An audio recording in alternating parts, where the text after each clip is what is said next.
Welcome back to the Caster Desk. Game number 2 here, kicking off shortly between at least Winthrop and the side of the Highlanders. Rebel, what a game number 1 we've had. What a day of games we've had so far, but I'm looking for it to turn up another notch here going into the second game. Highlanders backs against the wall.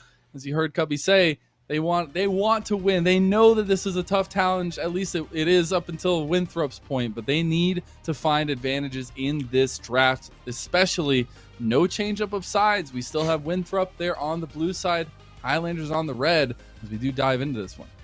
Our script was written, and I hope it wasn't copy and pasted, because if it was, that means we're in for 2 quick games that both go to the Highlanders, because last time it was Purdue that won game 1 in that super long 40-minute game eventually. Curious if we get that one, you'll run it back. I feel like Winthrop, perhaps there was some element of maybe underestimating the Highlanders. I don't think that's going to happen again. I am curious if they play more towards the team fighting style that Highlanders was going for in an attempt to counteract what they were doing, or if they go to something else. We did have a switch up of sides. Okay. We've been duped. We've been duped. No, it is the Highlanders on the blue side. I was going to say, when I saw the Urgot band on the other side, I was like, interesting. Winthrop's going to be on that red side this time around, so they will be having the counter pick. We'll see how that goes, though, as the Shen, the Camille, handed away by the Highlanders. Morgana going to join the ban table of Urgot for Winthrop. Got to expect that there's a Rumble bans coming up somewhere.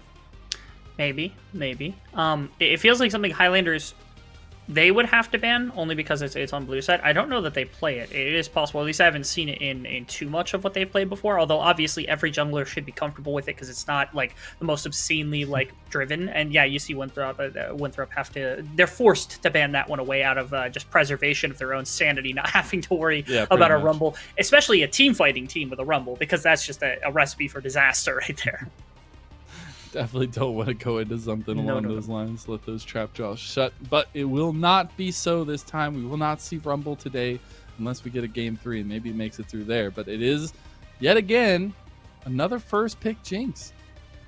That it is. They snagged that one away, making sure that Baby Ghost gets back onto it. Looked really good on it in the previous game. I think only the one death, nearly clutched in the gulag at the very end of the game to close things out. If it weren't for the 2 Zonias and the minions, maybe that was a possibility. This is something that's been rising in priority. I was going to say also Thresh available for Sir Kenji. They grab it alongside the Varus. Perfect pairing of champions. Great front-to-back possibility. Lethality possibility for just bringing down people in the back line. This is what the chef, I think, was asking for here from the side of Winthrop. It's a really strong duo to kind of put down in the hands of Sasuke and Kenji, but we'll see how the response comes out from Highlanders, as we got to figure out what they want to bring down to that bot lane, what their choice is. Volibear going to make it through this time around. It was banned in the second phase by Winthrop last game.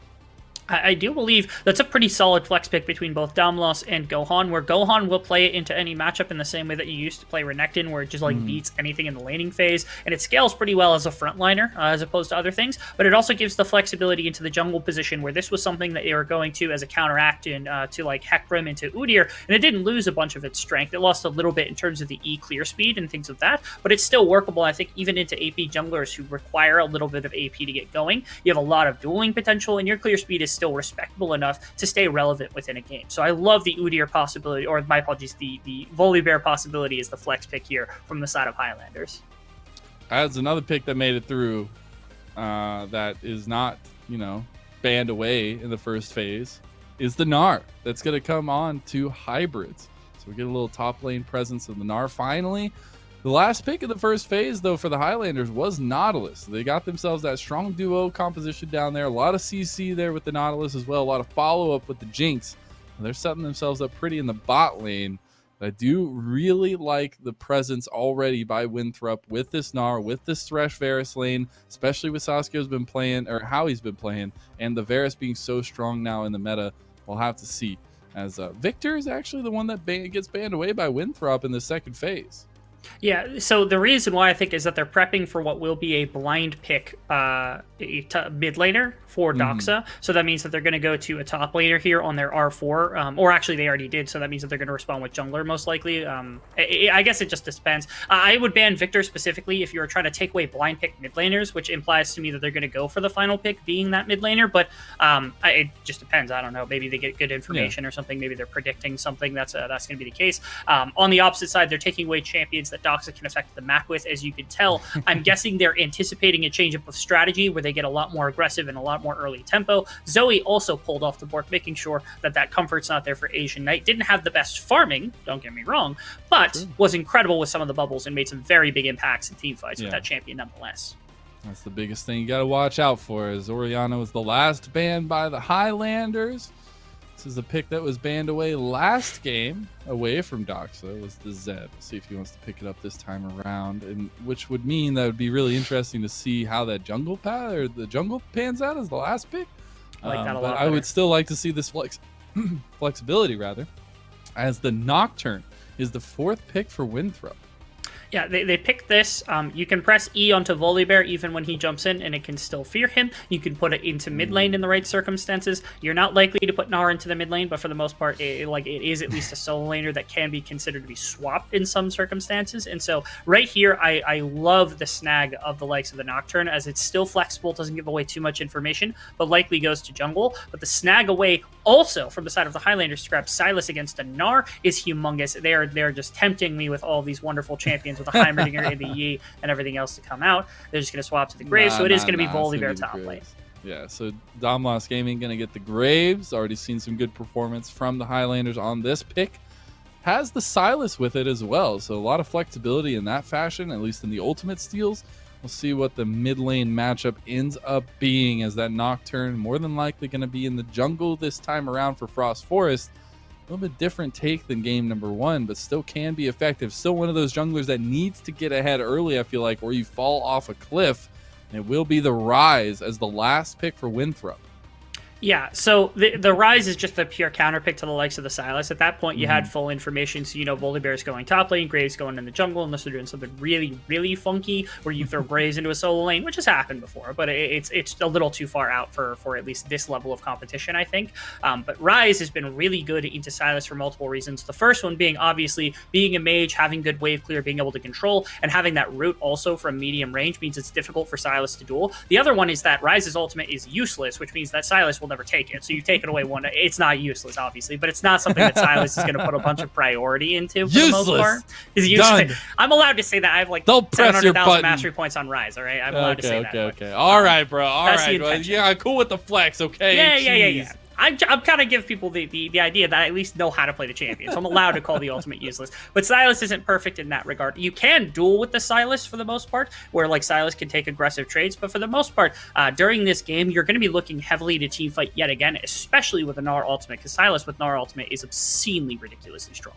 Yeah, and you also have the pieces to follow it up, right? I feel like Kenji is going to be huge on this Thresh. We've seen Thresh throughout, like, mostly banned, but the few times it does get through, it just has so many tools available to it.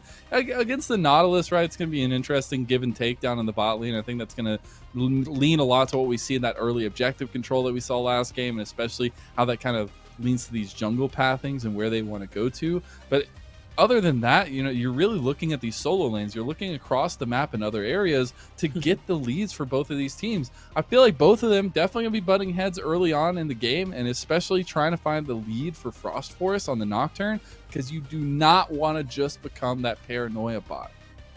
Yeah, so in this game specifically, when I'm looking at this, there's a lot more damage threat from Highlanders, where in the last game, they eventually just kind of got pigeonholed into, like, exclusively Jinx, because Zoe fell behind, and then it was, like, Set has some, but not too much.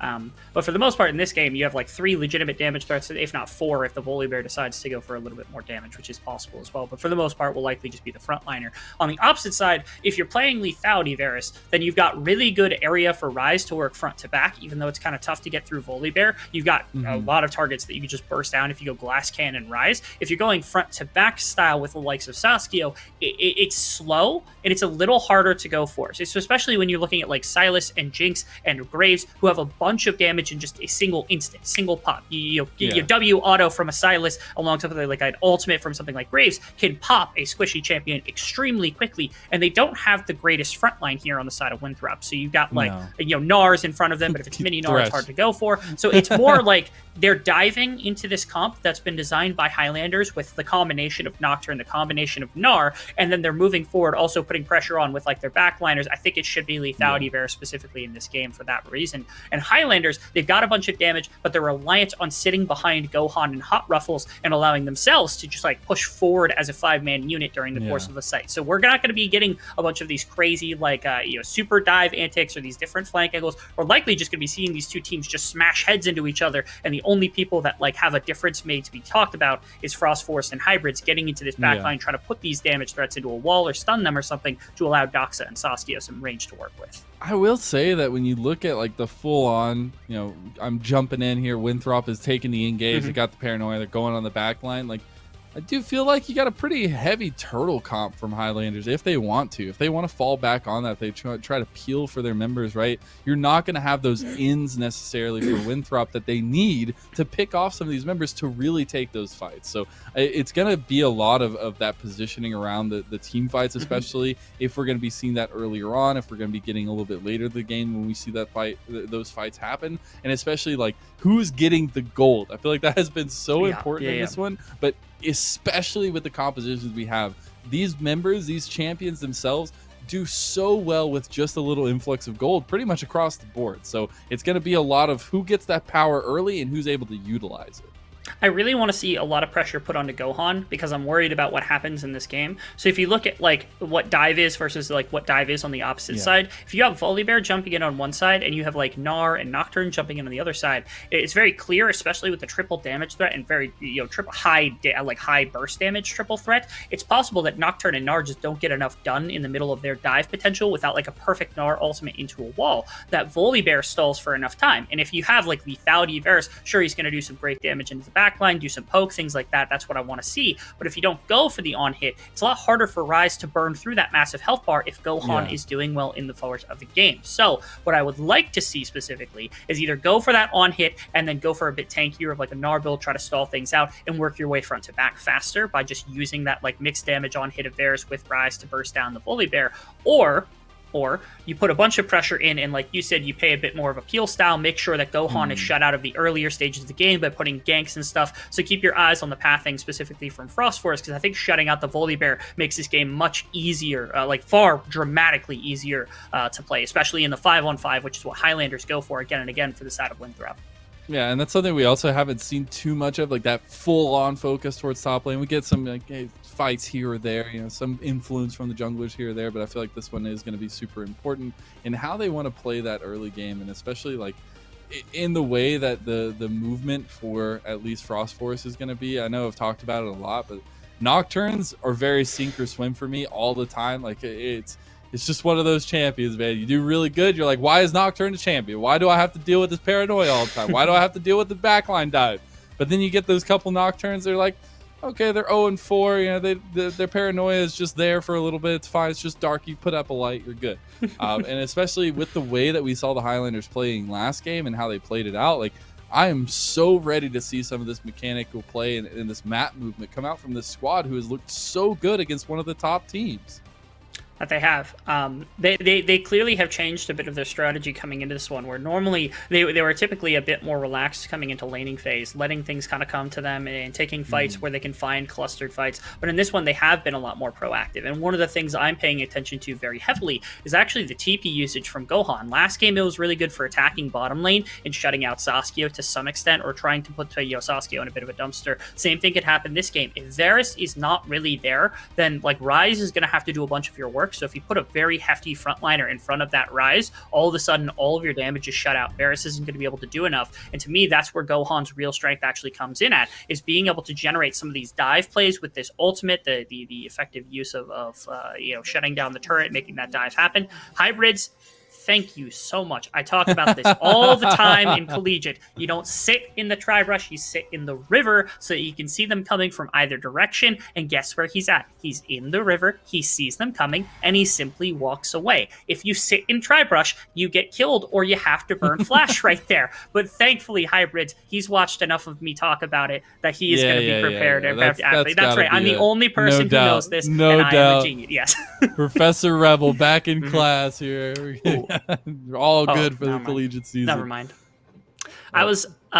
I was thinking Gohan was actually going to try to pill. Oh, actually, he's still there. Okay, so with Doran's Ring and with the changes that were made actually to the E, you can pilfer off jungle camps relatively easily. It's not going to happen. It looks like he's going to vibe check whenever Hybrids decides to make a move through the tri-brush. But like, there was a time and a place when that was uncapped that it was actually not completely ridiculous for a Volibear to just pilfer away jungle camps at level 1 because of how much damage the E could do. And even worse, the safe pathing from Hybrids, not wanting to get that vibe check applied to him, means he's going to go the opposite direction. Walk around the Trinity. Oh no, Gohan, he's still gonna go for it.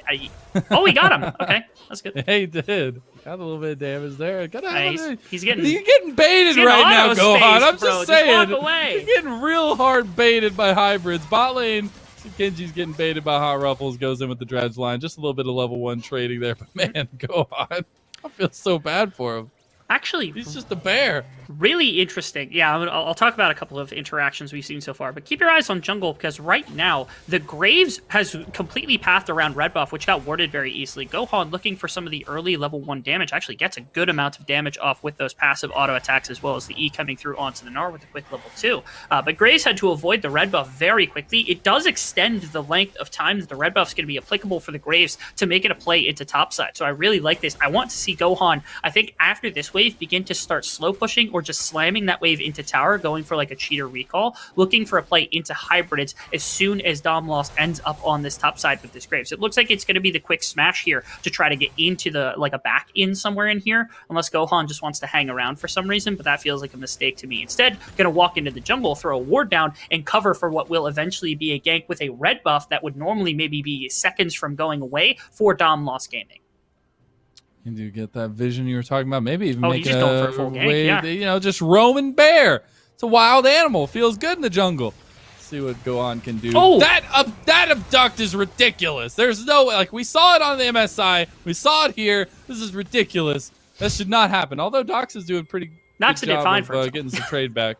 But yeah, I mean, that just hurts my eyes, Rebel. Mm-hmm. It was a really tough situation. Yeah, there was still a gap. You could literally see the gap in the chain.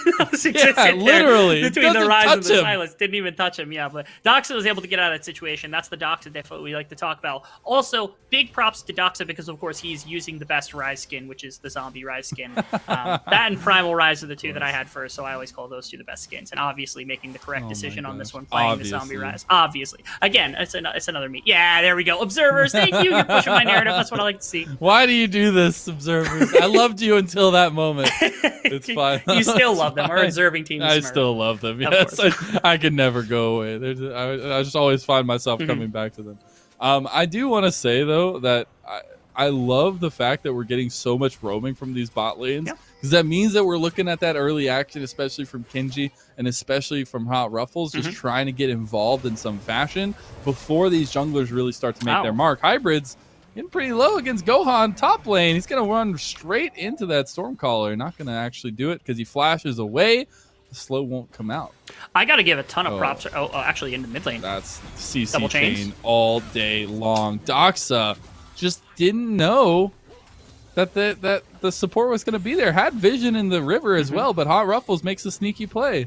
Yeah, I think that was actually a good deployment from Hot Ruffles because I'm pretty sure it like came through on the bottom side. I have to check exactly when that roam timer came around, but that was some pretty impressive stuff from him finding that timer against it. I got to give Gohan a ton of props right here. This E is perfect. He's got no flash, and they know he has no flash, so the only way they are able to force this flash out of Hybrids is if you legitimately are able to like force him into a very fearful situation. This E would have been enough of a slow and enough damage to put legitimate threat in and force the flash anyway, so Hybrids has to flash it just to stay in lane. Hot Ruffles finds this roam through vision, I think looped all the way out and around. No, they had pings too. They pinged it like 4 or 5 times that Hot Ruffles was right there. So Doxa unfortunately just falling prey to it. That's a shame. Doxa not paying attention. Went from being undead to being re-dead, I guess is how you'd phrase that zombie coming out here. As that's a nice realm. Nice little play into Doxa. He had already burnt the flash earlier, and they're slowly putting some more resources into Asian Knight, who had a struggle in game 1 when it came to that CS thing. Still down right now, but at least a lot more favorable. I think it was at like 10 minutes. There's like a 30-40 CS lead. In this one, it's only going to be a handful, and those minions are going to equalize it pretty nicely. It's only 1 or 2, so really, really good props for them for putting additional resources into Asian Knight and the Silas, helping get into that team fighting phase a little bit faster. Gohan's level 6, but I don't think he wants the smoke from the full health Gnar right now. I just think that it's a very volatile situation up here as he's going to go in for the fight. You just got to get away from hybrids. Stop taking autos. Kill you. Yeah, press your E on the wave back and then go back to lane, please. Okay, now bot lane. There's the paranoia. There's your first tick, and there's the damage onto the back line. Maybe Ghost getting low. Does Very pop nice. The cleanse. They're going to lose both members down here, as that's a quick 2 kills given back over to Winthrop. And this is something in game 1 we didn't see a ton of resources and good successful ganks into Winthrop's bot lane, but here you finally find one with the Nocturne. First ultimate of the game from Frost Force is able to shut them down and move them into river to be able to snag this dragon off the board. And so far, again, typically what we've seen from Highlanders is they don't play very much too early game in trying to gank a bunch, but they play a lot for the team fights, especially around 2nd, 3rd Drake in that area, and that's what we're still expecting for them. So Winthrop now finding themselves an advantage in a really fantastic place. Also, I want to make mention, this is Saskia going for the lethal tempo, so this consistent damage that comes out against the likes of Nocturne or against the Nautilus is really nice.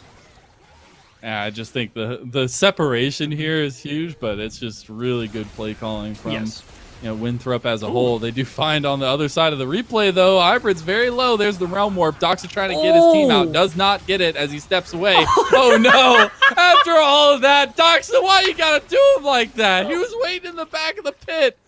Realizing that there's not enough time, Doxa hits the Dark Passage, gets out of there, and Hybrids pays the price. You can only choose one to save, and unfortunately, Doxa made that decision for his top laner. As right there, Dom lost. I think after the play on bottom side, you knew that the dragon was going to get taken, so we're going to see a really good movement of the entire side. I don't think Dom lost. Okay, he went for the red buff. It looks like that was the case. I thought it was a Rift Herald that was going to be coming through, but it looks like that was coming down. Yeah, this is just everything coming in. Doxa came back from actually moving towards bot lane. This is gorgeous too.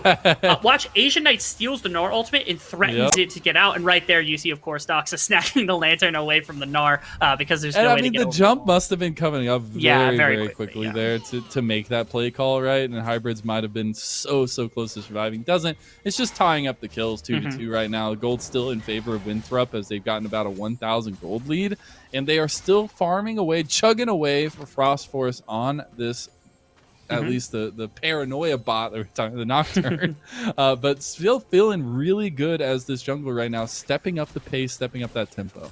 And importantly, also, Gohan is not having a ridiculously great game right now, sitting at about 42 CS, being bullied out by the Gnar pretty consistently. Hybrid's doing well. Yeah, Frost Force is on Vision. I don't know that matters, to be honest. If he just threw the ultimate, he has the paranoia, right? Yeah. If Sir Kenji finds the angle there, it would turn into a 3v3, but it's a 3v3 I think they're willing to take because also you had Doxa roaming down, had priority in the mid lane too.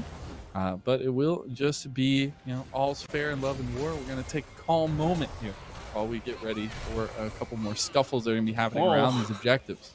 Hybrids is doing a really good job at just bullying out Gohan with this Gnar pick. You see why this was banned out in the previous game. One of the more popular champions for Hybrids to have played, and one of the best champions in general. Hybrids, he talks about Kled and Camille. This is a carry. He's just a carry player, all through and through. When it comes to competitive, you can't always play Kled.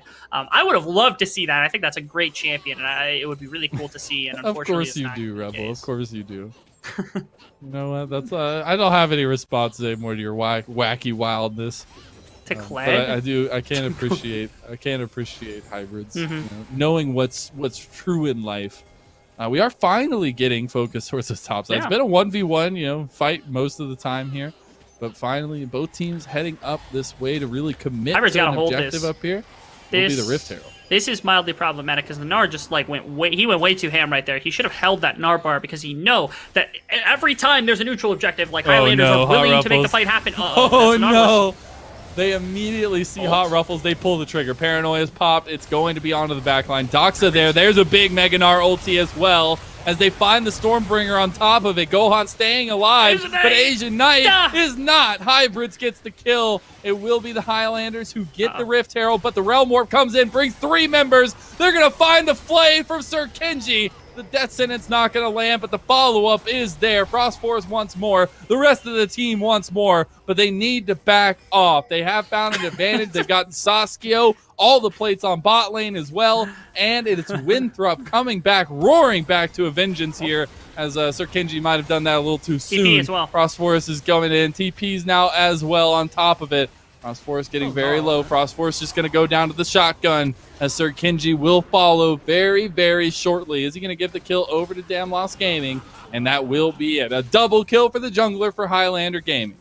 Right there, Highlander, I know they were looking for the 5-on-5, and I was actually worried that all they would have to do is pull out of the pit area, just wait for Hybrids to go into Mininar, because they procced really quickly. But Hoff Ruffles, for some reason, is just really deep looking for a flank, gets caught out by the Nocturne, and even better, Hybrids finds a nice E flash to get into this team, to be able to throw, oh, it wasn't even a flash, it was just an E, to be able to jump into the team, get a nice ultimate, force out Gohan to press that ult button. They do get the Rift Herald, but they also are able to drop down the Silas, so all of a sudden you have this 4v3, while Varus is just free farming on the bottom side. This is nice play. This was 100% intentional from Winthrop. They knew exactly what fight was about to come their way, and they were willing to take it 100%. I just think it was so close to them just taking it, going for the dive, because why not? I do think this is very overzealous by the side of Winthrop, though. They're just thinking a little bit too much confidence from that one. Not expecting the roam to still be there. Not expecting Hot Ruffles to still be there. The Mega Death Rocket came across to just try and get a kill onto the carry onto Jinx, but it doesn't matter. You're giving 2 kills over to Damlos's Graves. It's going to feel really good. It will. That's nice, at least for the Highlanders, to get something back on the back side of that play. However, you've now given over bot side pressure because Varus got a bunch of it. Sasuke is also the recipient of all that gold, who's going into like, the on-hit version and second dragon of the game for Winthrop. So that's another problem that you have to deal with. It feels like Highlanders, they haven't been able to generate these big fights like they've been wanting to, like they did in game number 1, anywhere near as consistently as what we've seen. And that's really where this team often finds their advantages, is when they're able to find these massive big plays in 4s-on-4s, 5s-on-5s consistently, and that just hasn't happened. And I'm getting really worried because, first of all, you have that on-hit Varus. You know, that's going to be scary. You're up 40 farm on a Jinx. Jinx can be scary later on in the game, but that's not going to be too crazy. The other thing that's also getting me is like the 50 farm lead on Doxa on this Ryze. Ryze is super scary. He gets real scary later on in the game when he starts shooting the machine gun shells that he's got. And I like it from Devil Unicorn. You know, how do you get ready? It's not walking the dog, it's looking at cat videos. Yeah, I saw some interesting answers for this. Most people just say, like, I'm going to get food, I'm going to play on ARAM, I'm going to go into practice mode, things like that. And then there's just a handful of answers like look at cat videos, walk my dog, things like that, which are, I think, adorable to be able to go in and have that relaxation with your pets as something. So cat videos, obviously the play here for the side of the Highlanders, who... in this one, they're kind of feeling the effects. I'm a little worried, obviously, for this composition. They're getting flooded on top side right now, and I don't know that Gohan is ready for this smoke. They do have 4 members up here, thankfully, and Winthrop has spotted or either smelled that out, or they're not willing to make the dive happen quite yet. But I know for a fact that Highlander is okay with it because they always are willing to make that play happen. Yeah, definitely not going to be feeling too shabby on that one. As you do look at that gold, about 2,000 there just on Sasuke, feeling really good. Going to be back on this top side as well. I would like to see even more gold go into the Varus's pocket. Has the Gale Force available now as well. Not necessarily, I feel like something we see all the time is the Gale Force on the Varus, but we'll see how that works out this time around. You have a lot of kill potential to follow up at least. Yeah, usually it's the Kraken Slayer. I think the point of this is, A, if you are able to get past what would be like the dive potential of like the Volibear and the Nautilus, and you get into backline, like that Gale Force can be a really good execution tool alongside your Q and the percentage health damage it brings. And alternatively, if you're getting jumped on consistently, Gale Force just gets you out of that situation where you get thrown ultimate, and all of a sudden your front to back team fight looks a lot better because all of a sudden there's no interaction between their front line and your back line because they're frozen in place, and the Gale Force gets you away. So there is at least that to consider, along alongside like Doxa's got a bunch of burst damage, so maybe like if done properly, somebody like Nautilus can just be brought down in one combo of like Rise with Varus with Gale Force all in one play. You see also the Everfrost comes through from Doxa again when these melee. We don't talk about that awful item, all right? Okay, we don't when it's in there. We don't talk about it. We talk about the cat eating noodles out of a trophy. That was incredible. All right, I've never seen that animation before. Cool. That was awesome. That was actually really cool. But you know, Everfrost, like you were saying, I guess we got to talk about it. Doxa does have it completed on the Rise. Does feel really good to have that extra lockdown there and to follow up the damage potential that is there for Winthrop. I feel like it's just another key to the puzzle that they have. It's again Winthrop coming to the same conclusion I did, which is that they have dive potential with like Volibear, and then it's like Silas, and outside of that, it's nothing else. Bloons tower defense and drinks some water to get focused. I can get behind him. What a great we got Monkey answer. Squad up here. The number of people I know that play Bloons defense. tower defense are probably just like pumping their fists in the air right now for maybe Ghost. So we stand Bloons tower defense. He just earned about 50,000 followers on Twitter from just that one comment alone. You know, I would like to say some people are there for the drinks of water, or hydration is important. If I've learned anything living with hydrate Steve or Kangas, dihydrate, baby. Let's go. Yeah, but you gotta love the prep. I have to say I love these little answers coming out. It gives all that little insight into how these players think and the mindsets, even though there's kind of funny answers sometimes. Sometimes you get a little bit more to it. So I like the Blues tower defense prep coming in there for maybe Ghost.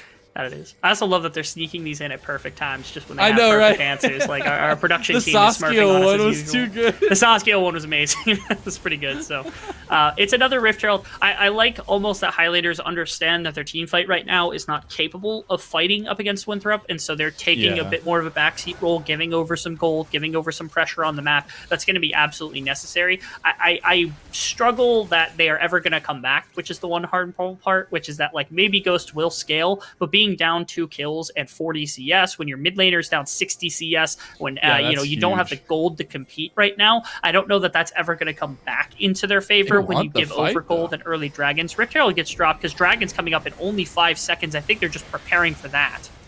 Hot Ruffles takes a bit of a wonky pass there. Stormbringer just comes into the back. Gohan gets dragged back in. Didn't want to be a part of that, but is anyways. Paranoia is now going to follow through as Hybrids dashes forward. Almost dies. Mega Death Rocket gets the kill. And maybe Ghost trying to pull up his team from the brink. Top laners out here just like throwing their lives away on both sides. It's like Gohan jumped in and unfortunately was the sacrificial. Oh, the Everfrost. Okay. Oh, that was so close. Oh, missing everything. Asian Knight so close to hitting all of that, but does not. Yes, but no health bars remaining here for the side of Highlanders, so that's going to be just another dragon into the favor of Winthrop, who also are going to be snagging third, unless Domlos can actually get this if he saves his dash! That would be so close. No, it's not going to smoke screen cave out, but not going to get the steal. That will be sole point secured for Winthrop. That it will. And again, the whole point of this Rift Herald was just to pull their attention away from the river so that the other team could walk in and take the dragon. I got to see why Gohan goes in here. Yeah, as well. I think Gohan was just like, he was just like trying to force them off out of fear for like maybe Ghost, and the chain does end up spelling his death. They haven't been able to find this pure engagement that they've been looking for. Like I said, it's been a struggle. Here is the ultimate. Great. I completely missed the Nautilus ultimate actually hitting right there, stalling out Hybrid. So really big props over to the Nautilus. Hot Ruffles did really good on that one to make sure that his ADC could walk forward and end up punishing the Gnar. It is, like you said, the sole point coming to the side of Winthrop, and they're down 4,000 gold. Highlanders are waiting for the moment to strike, but again, I'm worried that they're never going to get that moment to strike if they're not able to generate anything on the map from this point. Yeah, about a 4,000 gold lead in favor of Winthrop. If they get that soul, it will be a mountain soul. Going to be huge for the fights, be huge for the setup at least. They're going to have that extra shield on top of all those resistances.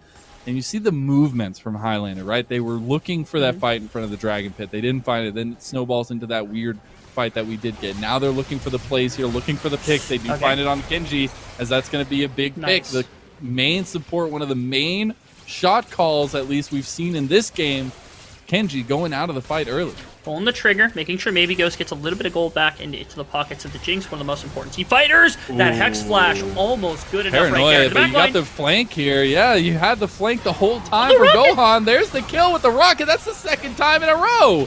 As you have Dox on the back, but can't do anything. They're taking the fight forward. As Hybrid, Saskia, the only ones there. Hot Ruffles goes down. Maybe Ghost needs to play out of his mind right now to try to get these 3 down. Look at the CC chain there from Asian Knight. Asian Knight's going to go down almost to Doxa. but they don't find it. Gohan is on Piercing the arrow side. still available for Sasuke. They don't have the Gohan angle has that ult. they would like. Gohan has Gohan ult. is going to be in trouble here. He throws the Stormbringer, but it's all by himself and goes down.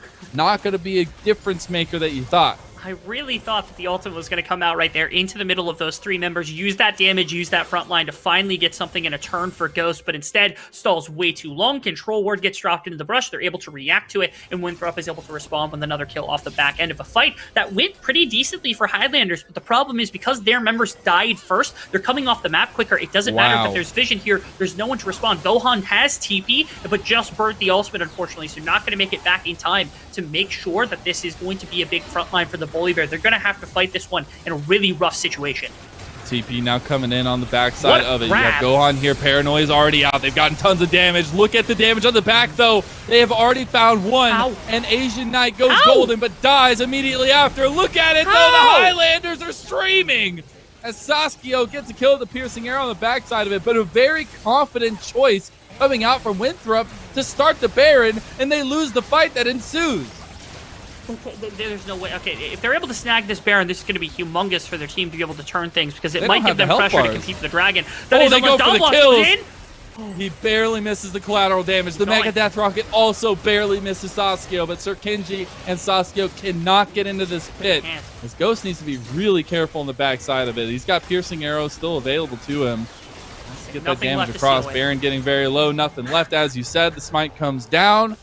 And just like that, Highlander Gaming roaring back. They can't keep getting away with this, Sled, and they're not allowed. This is the pickoff that generated all of the hype around the initial play, and they're able to bring down Sir Kenji, and the rest of it is just whatever else comes about. So this is the play between the towers, where they find a 5v4 and another good fight. Fantastic flank coming out from Gohan to be able to find some damage on the Frost Force, and to find that mid tower as well. The double rocket alongside like the Braves ultimate was humongous as well, and then they're putting pressure on a Sasuke who can't go any further. Find a chain with Hot Ruffles, but nobody really to follow up, which is the most unfortunate part about that, because Hot Ruffles has hit some very nice hooks over this one. This is the stalled out fight where like Doc said, he's able to find a good amount of damage in the Asian Knight. And again, look at Gohan. At some point, I'm thinking like 2-3 seconds from now, right about now, you go into hybrids, suddenly there's a Volley Bear on top. Maybe Ghost can turn around, get excited, maybe find something instead. Gohan burns the ultimate unnecessarily, and now all this setup comes back into the side of Winthrop, where they look like they can go for the Baron, but somehow the clutch comes through. They find multiple targets into the back line. Graves is able to get kills. Asian Knight stalls for a ridiculous amount of time. The Chains of Corruption aren't able to do enough here from the side of Sasuke, who lost a bunch of his health bar, and all of a sudden, there's nobody here to contest against the Baron. Sasuke can just lob some skill shots over, which almost works. Dawnblast also goes really hard right here to try to find Sasuke and nearly gets him with the ultimate. That certainly would have been the execution. Either of those. Either one. Yeah, I cannot believe it. And now they get this Baron buff. Gold leads down to 1,000, and they're going to compete for this Mountain Drake. Destinance lands. Paranoia is popped by Frost Force. The Chains of Corruption Gone. misses. Look at the Oh flank from my. Hybrids, though. The Wombo combo. Wait. But look, the Wombo is on to Winthrop. As that's huge for the Stormbringer of Gohan. Dawnblast Gaming is in the Dawnblast middle of the alive. pit, survives. And Frost Force is left out to lonesome dies as well. Only gonna be left is Sir Kenji, the dragon, going over to Highlanders. And they do not quit. They do not give up. And they will not stop fighting. Hybrids is going to get an ear from Emery after this one. My apologies, our old desk, our participant or our active learner about the side of Winthrop being from there. Because right there, it looked like, from my perspective at least, Hybrids threw everybody, the entire team, into their opposition. Where like Doc said, Sasuke, but all you did was position Asian Knight with the Gnar ultimate to push everyone into a wall. And it throws this whole fight into chaos where it looked like Winthrop had an amazing engagement. All you did was engage for the opposite team, and it lets them flip this fight and get this dragon. I gotta pay attention here. The Gnar ultimate got popped, so there wasn't any vision of Gnar coming in. It was gorgeous to start with, and then the positioning also of the Jinx and the Graves really far back. Chain don't hit. Right here, watch! There it is! And there's the Silence Chain, puts all of them into the wall immediately afterwards. No! It's so tragic, and all of a sudden, that's more access onto Doxa and the rest of these damage dealers. Dawnblast somehow lives with a sliver of health in this pit, and they're able to make this play happen. Asian Knight, honestly, though, is the silent killer in that fight. You saw so much damage coming out of the Silas. maybe something non-expected. Like, Silas is strong, right? But we don't feel like the Silas has been that strong in this game in particular. It doesn't matter when you get into those team fights, as we see the last kill go over to Hot Ruffles, as it is turning up for Highlanders. They've gotten some core pieces now with some items. They've gotten that scaling going for themselves. And, doesn't need the CS differentials. That doesn't matter anymore. Like, it literally means nothing because the Highlanders have found success and they have found themselves a gold lead. Their damage dealers are the ones that have gold too. You talked about gold disparity and disbursement among a team, and the important thing is Jinx has got gold, Braves has got gold, and some gold has gone into your mid laner, so that's at least a little bit more. And their front line still is better. Found Go the on, ultimate find something. flank here. Saskio's just dead. Yeah, he just survives on the side here. Does flash away from the Mega Death Rocket. Has the rest of the team. Asian Knight wants to commit to this. Chains of Corruption goes out. Misses yet again. That's 3 times I've seen Asian Knight take the Chains of Corruption and missing. Realm comes out just in time.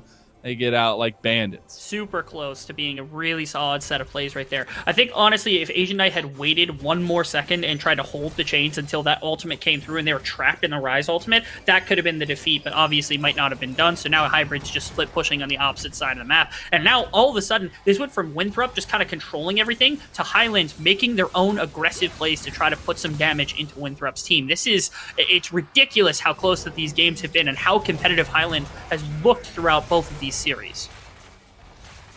Exactly that. And I was hoping maybe we see the T-Fleet play from Hybrids to the mid to try to capitalize on that one.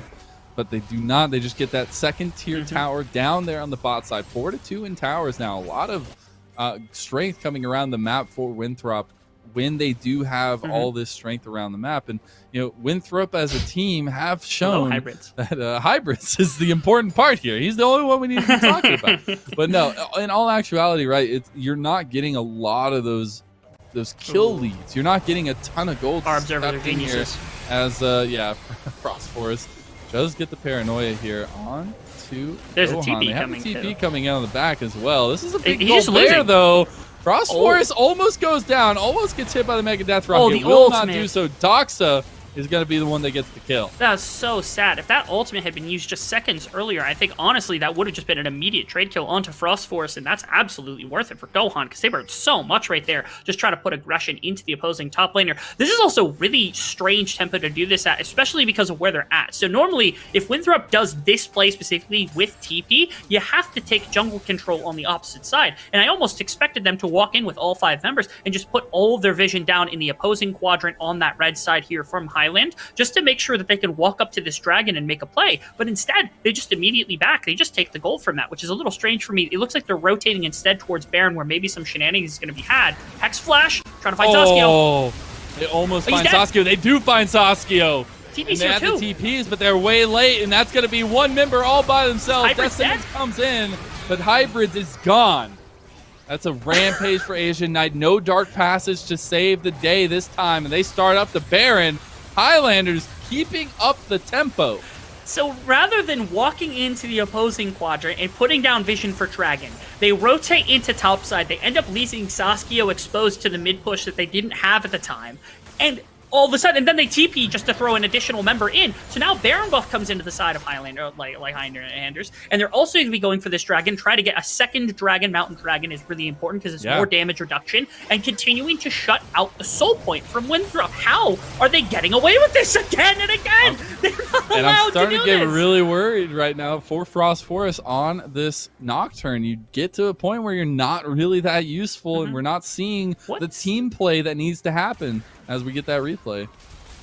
Not sure what Saskio is necessarily doing there. Can we give a ton of props also to Hot Ruffles, who's just been absolutely smurfing just off screen. Any fight that I don't mention his name, give him credit as the best player, because that's just what he's been the entire series. These hooks, these ultimates, they've been perfect for disrupting the opposing team. This Nautilus is actually making me think that Nautilus is a good champion again in the bottom side. I keep seeing it. I keep seeing it get beaten down. This is the first time I've been like, wow, the Nautilus is actually kind of doing work in this game, and it's because of Hot Ruffles' performance in this one. Big props to him, taking it to like circle Kenji, Sasuke in the laning phase, two of our more experienced members here on the side of Winthrop, and team fighting immaculately alongside the rest of his team. We're now 3,500 gold advantage. Dragons have been put to 2 here, 2 Mountain Drakes, which is really important for some of the damage reduction, and another Baron buff that they could use probably to siege down some of the extra towers, get this gold lead even higher here as the team fights continue to tick forward in this game. And you can tell they're a little bit cautious about stepping too far forward with this Baron buff. They do have a lot of strength now as the 5-man squad coming into the mid lane. You have the immediate back from hybrids, no TP to join Frost Forces here with the Paranoia behind. But they're going to potentially lose this inhib tower here. And it's not necessarily where you want to be, as they're going to lose a lot of pressure, at least through the mid lane, which tends to lead out to those objectives. Can they even, like, they're just going to continue pushing in right here. They're waiting for the flank to come through. Frost Force is still doing the camps right now. Stormbringer comes in. The Paranoia is there, but he comes in late. Now he's on the back line, but again, not able to get anything there. Maybe Ghost is going to pop off here, and that's just going to be the game. Rebel, we have to have 2 back-to-back 3-game series bangers here as Winthrop gets slashed down by the Highlanders. Frost Force low-key saving that ultimate for next game, apparently, because you have to think Nocturne's going to come out. But that engage was so late. First off, even if you get a proper engage and you win a team fight, like, you're so far into your base, it's unlikely you're pulling anything. There's no Dragon, there's no Baron. You can't really win off that. You probably do some crippling damage to the base, but they've already taken your inhibitor, so, like, what are you going to do there? Second, that was such a late engagement, and it was so scattered. There was no Gnar ultimate to come through because the Gnar bar hadn't been stacked. You weren't able to put your feet down with anybody that actually does damage, like Sasuke, and then, like, Nocturne ults to backline and gets nothing done because he doesn't have the damage. Like you said, a Nocturne that falls behind does nothing. Highlanders! What? This is insane! They're taking it to one of our top seeds here in this tournament. This is incredible. It's turned out to be the script for the series number 1. We got game 1 going to the favorites. Both the other ones easy to the underdogs. But we'll see what the analyst desk has to say about that second game as we're going to hear from them.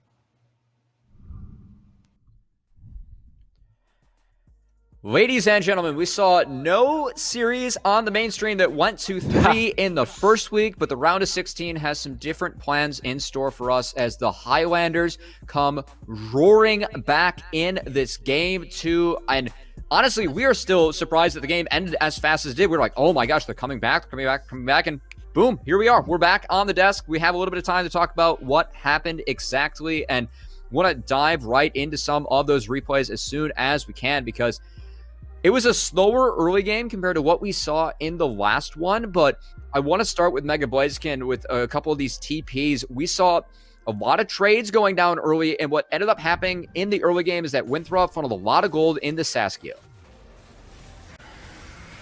All of Highlanders came to fight, but a big catch onto Hot and Ruffles makes it even numbers for them. But Sasuke was just down there getting the plays. Hybrids goes for this play, ends up going decently well, but they end up having to back off in the end. So even though this fight is definitely negative for Highlanders, they get the Herald in response, but Sasuke was just sitting bot lane, getting plates. They go for the chase here as well. So Winthrop just punishing this full 5-man play. Even with the numbers disadvantage, they win the fight out here. They do obviously lose the Herald, but they get so much. Plus all of this gold into Sasuke. He's just taking plates the whole time. So really good play from Winthrop, just kind of punishing Highlanders. But in return, we see this overstay from Sir Kenji. He just went up really far, not really much doing that. The teleport comes in response, but just Kenji just getting caught out. Frost Force just gets run down by Damn Loss. And HGL doesn't get too much damage off, but just being here, adding a bit more in Damn Loss, just getting this double kill, really kind of making this come back for them. Because initially the fight doesn't go great for them. They lose all the gold bot lane, but just the overstay from Sir Kenji and a really good punish out of Highlanders. As we've seen from them this game and last, Highlanders is a really great team at punishing with these skirmishes, and just every time you overstep, they're just going to fight you for it every single time. Yeah, it really feels like if Winthrop just took a breather there as soon as they realized they lost the Rift Herald. Sasuke is still on the bottom side. Like, this is a winning trade 100%. You get 2 kills for 0. Sure, you lose the Herald. It doesn't matter. There's no need to push into the jungle. There's no need to go that deep. You just take what you can get. You're up 3,000 or 4,000 gold just because of the bottom lane play. It feels like they're just giving gold over unnecessarily. All right, well, I know that it was a little bit of an overextension there from Sir Kenji, but both supports landed great death sentences, hooks on the Nautilus, respectively, as they were able to make plays throughout the game. And what really started to break things open, because Winthrop, they had a nice grasp on this game. It felt like they were just going to play up 3 lanes, play it strong, but man, off this replay, we saw it earlier on broadcast. It's a little bit long extended. Dylan, I'm going to hand it to you first, but how good were the Highlanders at taking a couple picks and snowballing it all the way into a Baron here? Yeah, Sir Kenji just really disrespectful here. There's no reason you ever walk into the river alone. You don't see anybody on the mid wave. You don't see anybody in side lanes. You can only really guess where they are. And at this point, we see a beautiful wraparound from Gohan. It gets disengaged quite well from Winthrop. And at this point, you kind of think that the play's mostly over. It's disengaged from Winthrop. Nothing really happens. But Hook lands. Hot Ruffles has to walk back. And we see, Winthrop, they overextend a little bit here. They find themselves, picked off. But honestly, like you said, I mean, it's just such a crazy fight. Like, at this point, the Highlanders are behind in gold, they're behind in map pressure, and Winthrop is just handing them, the key back into the game. And sure, Gohan gets picked off in this side brush, but the Baron started up from Winthrop a little bit cocky. We'll see it come up in a few seconds here. And it just gets turned around so well from the side of the Highlanders. Honestly, it doesn't really make sense that they feel confident enough to start the Baron there, and it gets turned around and completely wiped and goes in the favor of the Highlanders. That's really where we started to see the Highlanders take this game and run with it, as I know probably the highlight fight, the one that had Rebel Fox kind of reeling on the casting desk, and had a couple of us, scratching our heads on the desk here as well, Mega Blaziken. It felt like, I know Asian Knight, he's had a tough time in the mid lane against Doxa, and who can blame him? This guy was a highlight mid in Proving Grounds. There's a reason he's going to be the mid laner for TSM Amateur, but man, when it matters most, he steps up with the Sylas in this fight. Knight really went big in this fight around the dragon. It looked initially really good for Winthrop. Hybrids has a great angle, there's hooks landing, but the ultimate from Hybrids ends up just getting them all into a good situation for the Highlanders. See, he knocks him in there, but the Asian Knight just gets a big return ultimate, one-shot Sasuke, gets Sir Kenji instantly almost dead as well, and is just allowed to just completely go off in this fight. Gets a ton of damage down, is completely untouched the whole time, just gets so many kills down for himself, and just cleans up this fight amazingly. So just really good use of the Gnar ultimate, really good use of his positioning the fight. Hybrids got really close to making it good for Winthrop, but then right here at the end, the portal combat with Hot Ruffles just finishing off Sir Kenji for the ace. Just a really great play from Asian Knight to clean up that fight and just use the Sylas with the items that he had to turn the fight in the favor of the Highlanders. And you got to be worried if you're on the side of the Winthrop, because this is only a best of 3, right? At this point, a lot can happen in a glorified best of 1. That's what we've gotten to at this point. Either team can really take it. We've seen the Highlanders, take it to Winthrop, who we think is a top 2 program within the country. They've taken it to them in both games. Both games have been close. Yeah. Winthrop have not had an easy time, and sure, they've had leads in both games, but the Highlanders are just fighting back, and now we're to a best of 1. It's crazy. Yeah, and I know that we're going to run a replay, wrap up the game. I know we've got 2 minutes left, and as this replay runs, Jordan, you can walk us through it, but you were the one that kind of called out what you wanted to see from the Highlanders in that game too. Obviously, going back to the drawing board, making some of those adjustments, they were able to be more successful. Now, putting yourself in the shoes of Winthrop, what do you want to see from them as they try to bounce back for this game 3? Yeah, I think for Winthrop, they need to try to recreate the success they had in the first game. They need to get Doxa on these really strong laning picks. I think that we also saw some glimmers of Sir Kenji, a bit over-aggressive in this, but in general, I think he's a great roaming support, so I think that if we could see another good lane matchup for Doxa to be able to get that kind of lane kingdom for himself, as well as Sir Kenji on being able to roam a bit more successfully and for himself. I think that was the really big key in the first game. It was just Doxa and Sasuke just lane kingdom in. If they can get similar kind of positions for themselves in this third game to be able to, even if the Highlanders are coming at them, just create an insurmountable lead like we saw in that first game where they're just too strong to fight, even with the kind of good angles that we've seen from Highlanders time and time again. If Winthrop can once again just make it so that they're individual advantages are just big enough that no matter what Highlanders does, they just can't come back to it. I think that was the key in the first game. In this one, it was much more even in the early game, which was the really crucial play here, that it allowed Highlanders to get the fights advantageously like they wanted to. Hot Ruffles landing big hooks, punishing Sir Kenji and the other members of Winthrop when they step too far up. So I think they just need to clean up their game, not get caught out as much, and just try to give themselves as advantageous lanes as possible so that Saskio, Doxa, and the like can kind of take over from lane and snowball the game for themselves. Yeah, I completely agree. And I feel like you cannot let Asian Knight get this Silas again. I mean, it was just so good. Yep. He really didn't even have amazing ults to steal. He had the Nocturne ult, which is definitely good, and the Gnar ult, which is good, but there's no like Malphite ult, there's nothing like that. So keep him off the Silas, and if you're going to let him have it, you better have a good counter pick because the rise into Silas is not going to punish it. All right, ladies and gentlemen, before we dive into the game 3, we actually have an update from the secondary stream. Illinois State University did take the 2-0 over Michigan State University and move on in the tournament. If you are joining us from that stream, welcome. You walked into quite the series, as I don't think a lot of people expected us to be going to game 3 here, but game 3 it is to bring us the action once again and to wrap up the series. Nizelle, Rebel Fox, take it away.